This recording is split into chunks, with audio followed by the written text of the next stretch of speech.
Well, I got a little wood in today, or yesterday. This is Saturday morning. I've got some stabilized spalted tamarind, 1950.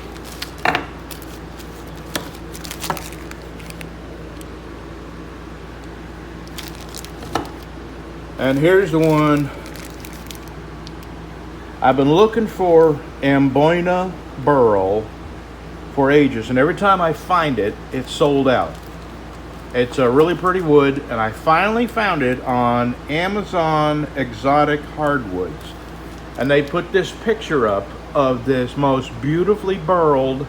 As a matter of fact, I included that picture in Saturday morning's video, just a clip. And that's the picture they had up of this beautiful Amboina burl. And this is what they sent me. I mean, it's pretty, but it is not the picture they sent. And it's 4150. So that's, let me see, I don't know.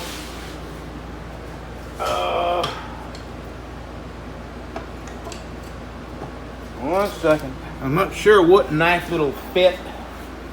I don't think, well, I may be able to get a BC special. No, not quite. I could get it onto a BC special if I made this just a little bit shorter. This is the tip that I could do it. And what about a swamp rat?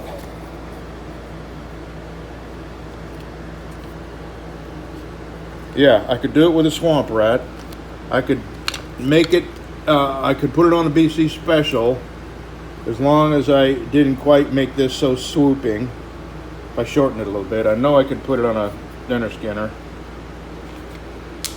And then I have this wood. It's called Xylia lace.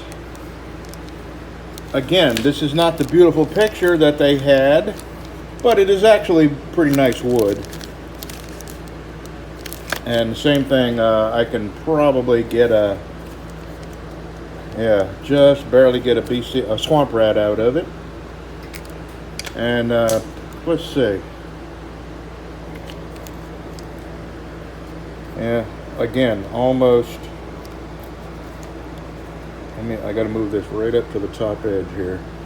So that's how much I would have to alter the bow, and barely noticeable. So, and same thing with that. So that is 20, 40, 60, 80, $120 worth of wood, plus it was $140 total with tax and shipping. $140 worth of wood right there. And I'm only telling you this because I have no choice but to go up on the prices of my knives if you want this kind of wood. I do have, wood that I've had for a while that is not going to affect my present prices. But anyway, what I wanted to tell you is that machine right there.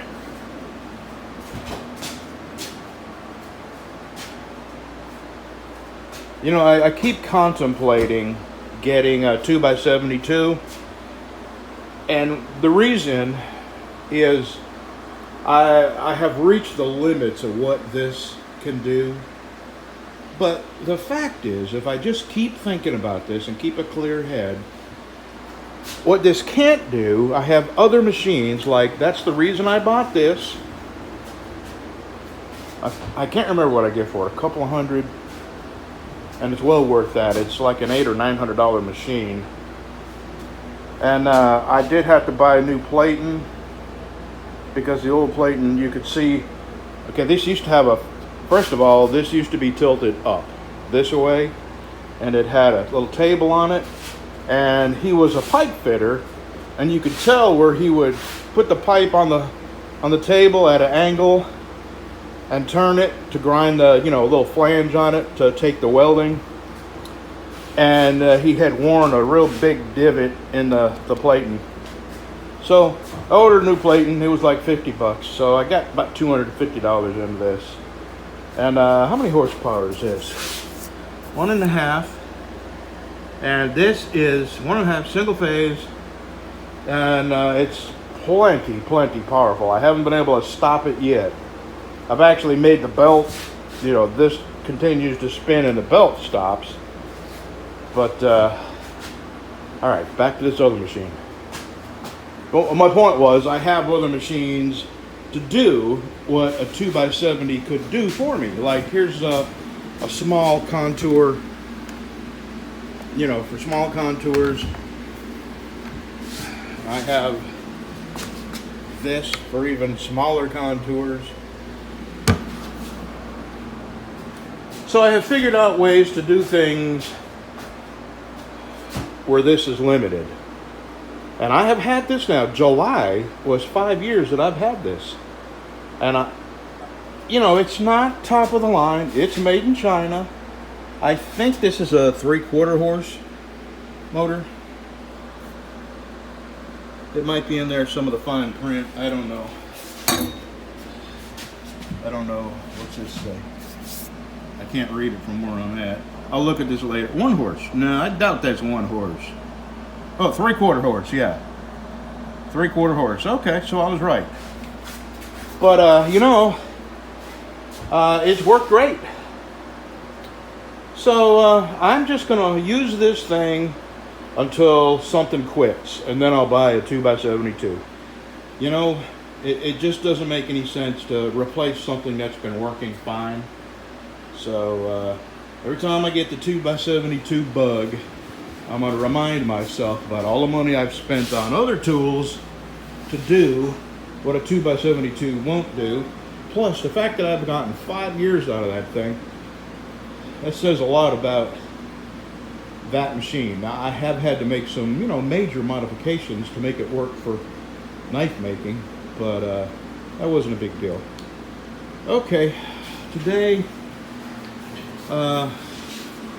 first thing, I'm going to finish sanding this and get it heat treated and in the tempering oven. And while that's in the tempering oven, I'm going to be putting the handles on those 3 Ann's and Mystery Buyers and Jay Wallace's. And this is Donald wants a neck knife for his wife. And I have some hot pink Kydex. But I think with the pink handles, I think the hot pink is just going to be too much. So I've ordered some pink digital Kydex, which is still girly, but it's not uber girly, you know what I mean? And then I have some pink camouflage, I think it's called a Muddy Girl paracord that I'll put on it. So I'm out of breath. Walk down here and feeling a little bit off this morning, but I'm going to get after it. I just realized what I'm going to save that Amboina burl for. I'm going to roll a clip of a picture of the knife I want to make from a file knife right after this. So this is the neck knife, and I won't be able to make another neck knife from a file unless I come across another one that's got a warp that I don't feel like straightening out, because usually I have had a couple that have warped and it warps in the middle, so on either side of the warp you can get a knife out of, but I don't have any that are warped right now, and there's a way to get the warp out. You clamp it in a couple of angle irons. I call it my straightening jig, and then you temper it for a couple of hours at 420, 415, and usually that straightens the warp out.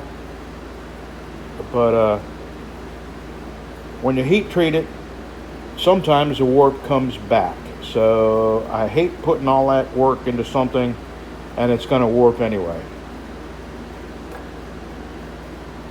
Yeah, that one little hole there, that was a off-center mistake. It's really hard to drill this because the bit wanders on this stuff, no matter what side you drill it on, so you got to be real careful.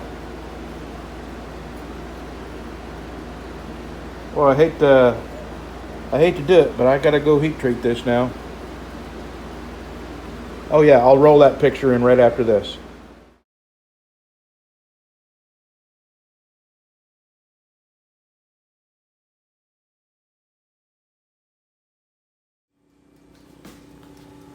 All right, 2 hours. Now, I got my highly sanitized. My wife washed this by hand and then ran it through the dishwasher just to make sure there was no leftover coffee flavor in there. So, well, see you in 2 years when I bring this home again. Oh, Lordy.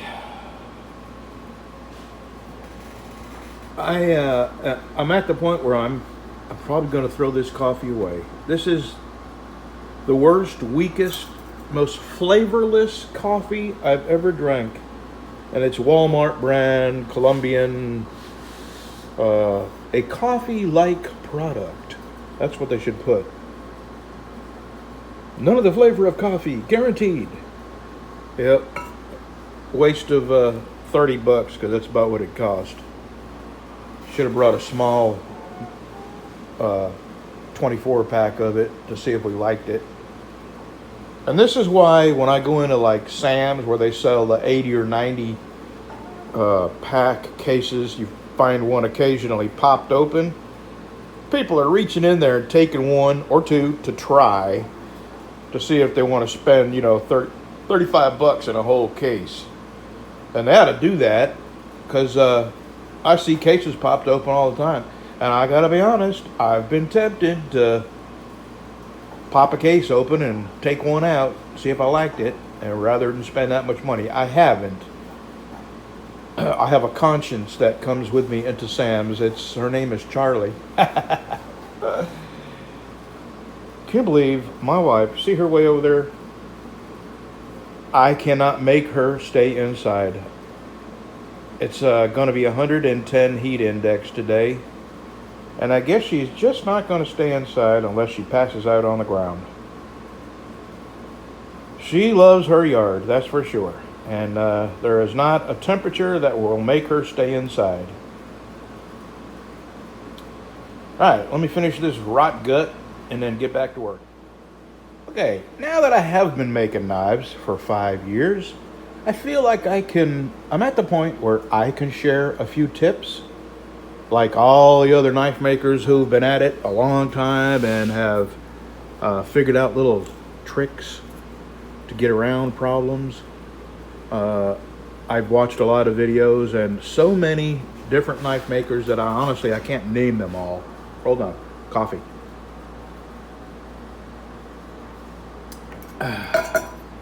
So, this is a dilemma that every knife maker faces. 1/4-inch drill bits will not easily fit a 1/4-inch pin. You see how tight this is? I mean, there is no gap. I mean, it takes effort to push it from side to side, but you can. So here's my secret. 1/4-inch, I drill my 1/4-inch holes. You cannot get the pins in 1/4-inch holes, you cannot. So what I do is I take a reamer. After I drill my 1/4-inch holes, here's a 10/1000 over 1/4-inch reamer. And that is just enough to get these pins in. They're still snug, they're still tight. And I'll tell you what else I do on the knives. To give myself a little bit of wiggle room, I drill my 1/4-inch holes. You see how I flare each hole out? And I use this. Damn, I almost knocked you in the head. Sorry. I'm sorry. That's a chamfering bit. And what it does, two things. It puts a nice little ring of epoxy around each pin. But before that, I drill these holes out 2, 2600. It's actually, is it 10,000? Why do I have why is this so difficult for me? Am I, is it 10 thousandths over? Or is it 100 thousandths over? God, I am so stupid when it comes to math. Well, anyway, I'll show you the reamer that I have for these holes. And it solved all those problems. There we go. So I think that's 10 thousandths over, and the other is 5 thousandths over. I don't know, but I'm showing you the numbers. I even have, different ones. Actually, that's the same one, isn't it? 2600. And that's drill bits, not reamers. Here we go. Here's 40. Is that 40 thousandths? Yes, that's 40 thousandths. Or is it 4 thousandths? I don't know. Stop axing me. This is 30 thousandths or 3 thousandths? I think it's 3 thousandths. You're 3 decimals in, 3 points in from the decimal. I think that's 3 thousandths. God, I don't know. I just made myself look really stupid, as if that was hard to do. Okay. I just thought I would share that with you. That has made getting these pins in the holes and making them stable, the problem is gone, because that was a problem with every single knife. And that is why I went from the 5-minute quick epoxy to the take your time, drink a cup of coffee epoxy. And not only that, but the longer epoxy takes to dry and harden, the better it holds. 5-minute epoxy is good, but you sacrifice a little bit of the long-term holding power for the fast-term curing. And this problem with the pins is why I went to the 45-minute cure time for epoxy. It's actually not cure time, it's working time. You got 45 minutes to get everything just right and clamp it together. When I was using the 5-minute epoxy, I was having problems with these pins. So I went to the longer working time, which is 45 minutes for the G-Flex 2-part epoxy. And then I discovered reamers. And the reamers is what made all those problems go away. I even have reamers for the 1/8-inch pins. Let's see here. 1255, 1260. 1260 is what I drill the knife out with. When I drill into the steel, I ream it with a 1260, and the wood a 1255. So there, I just shared a little tip. And if you're a new knife maker and you're experiencing these problems, get you some reamers and your problems will be solved. Jay, this is just a little taste of what your handles are gonna look like. Let me get it under the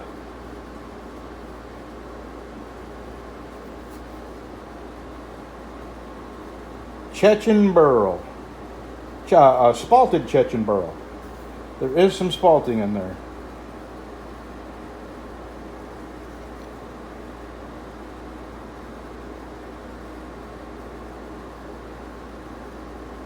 All right, let me get these on your knife. All right, I got this out of the tempering oven. And tomorrow I will clean this up, put the handles on it, and this is what this is going to look. This is Karelian birch burl. Is that not a delicious looking piece of wood right there? Boy, oh boy. And this is Mystery Buyer's Swamp Rat. And to get them glued on, I'll have all 3 of them file knives with the handles glued on.